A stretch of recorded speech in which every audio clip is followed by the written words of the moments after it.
written well, that narrative voice carries right through into your sleep, and it's almost like you're in that world. So, yeah, I took a shot at it. I figured, why not? So I wrote a short story, put the period to it, and about 2 seconds later, which I say this on my website too. About 2 seconds later, like I knew this was going to be my dream, to write, because that feeling of wow, creating something that was never there before. It's such a thrill. It's so much fun to do.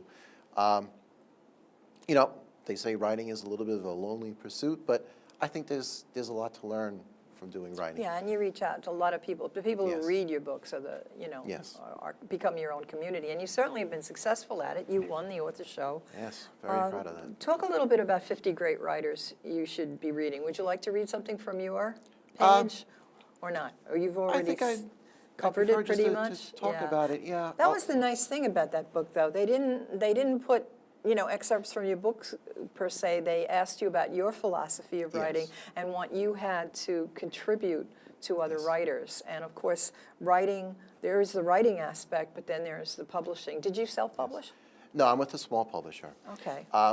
When I started looking at having a standalone publication, because I started with publishing short stories, and then after I had a few, I figured, let me try looking at a standalone.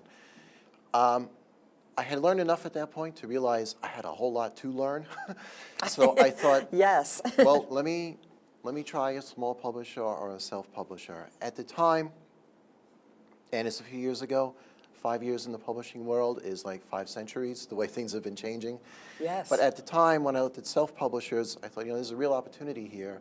However, when I looked at, market reviewers, when I looked at award competitions, they really didn't want to hear anything from people who were self-published. There was still a pretty high barrier against them. Yeah. But that's changing. That's changed drastically. That's thank basically goodness. over with now. Yeah, I think so. But so I decided to go with a with a small publisher. And one of the things I liked, the publisher that carried both these books, it's All Things That Matter Press. They have editorial critiquing. There is a selection process there. They do try to make sure your book is the best it can be before it goes to print. I find the And same. that was I've had very the same important to me. experience. Yeah, me too. And when they said we're going to edit this, we're going to suggest to you, but when whatever we produce is going to be industry standard. Right. I was very, very impressed with that. Now, how about marketing? What do you do for marketing? Marketing, I've done blog tours. I've done another number of interviews like this. Social media?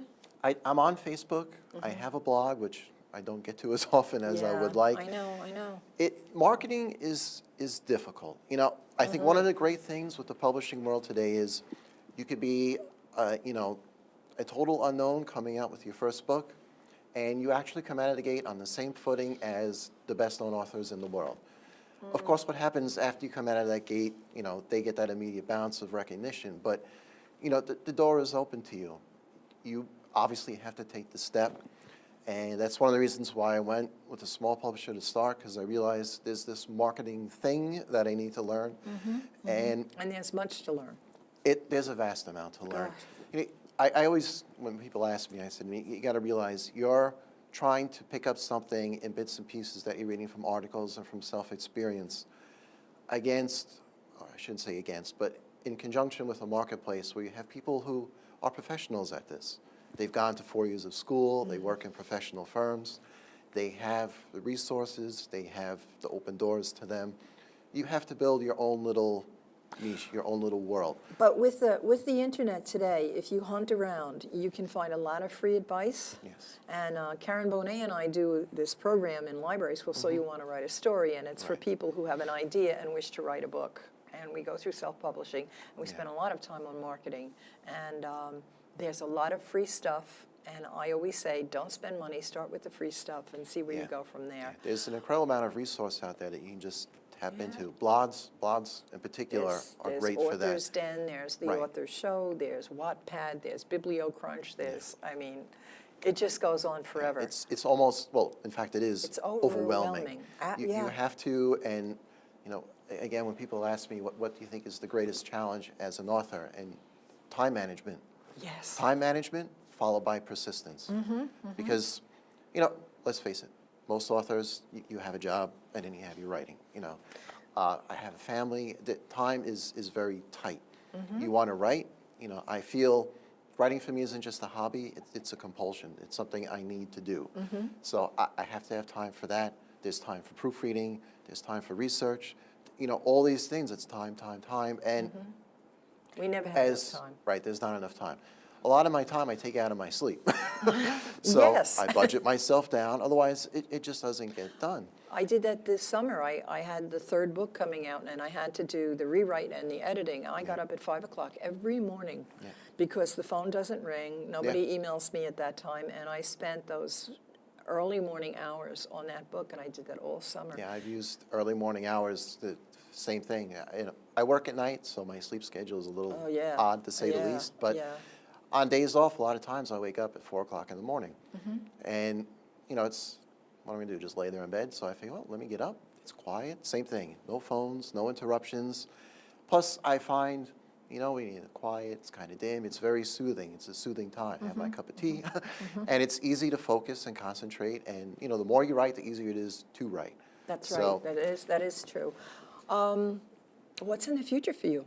My third book will be coming out. It's called Prism, sometime later this year. It is 2 parts. The first half is all my published short fiction up to date. The other half is all new stuff that I haven't released anywhere else. Also small press? So, same publisher, yep, also with All Things That Matter Press. And really what I wanted to do with Prism, my short stories bridge a number of different genres, but they, again, as with these books, kind of looking at people put into strange situations. Some of it is sort of historical fiction, some of it is horror, there's a little sci-fi, some of it is philosophical.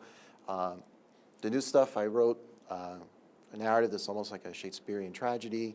I have a long-form poem in there, which I really haven't published any poetry, but it was something near and dear to my heart creating this thing, as I'm a big fan of Homer and, you know, classic mythological poetry, and I want to do something with that. But I wanted to show, or at least try to show, you know, the different things I can do as a writer, and to push myself to do different things. So. And that leads me to my last question, which I hope we have time for you to finish. Yes. If you were talking to a 16-year-old kid who wanted to write, you went to a career day, what would be your best piece of advice in 30 seconds? Be persistent. Don't give up. Don't give up. As an author, you're going to face a lot of rejection. There's a lot of tedium. There's a lot of time spent where you don't really see any reward. But you have to stick with it. You have to believe in what you're doing and follow your heart, so to speak. And my piece of advice, listening to you, that I would add to that, is know things. Yes. Know things. Know our culture. Yeah. Know the rich history and art and literature of our culture, because it's a good background for a writer. Absolutely. You draw have to have from an open all of mind. that. Yep. Yeah, I can see that. Yes. Thanks, Rolland. Well, thank you. It was great. It was great.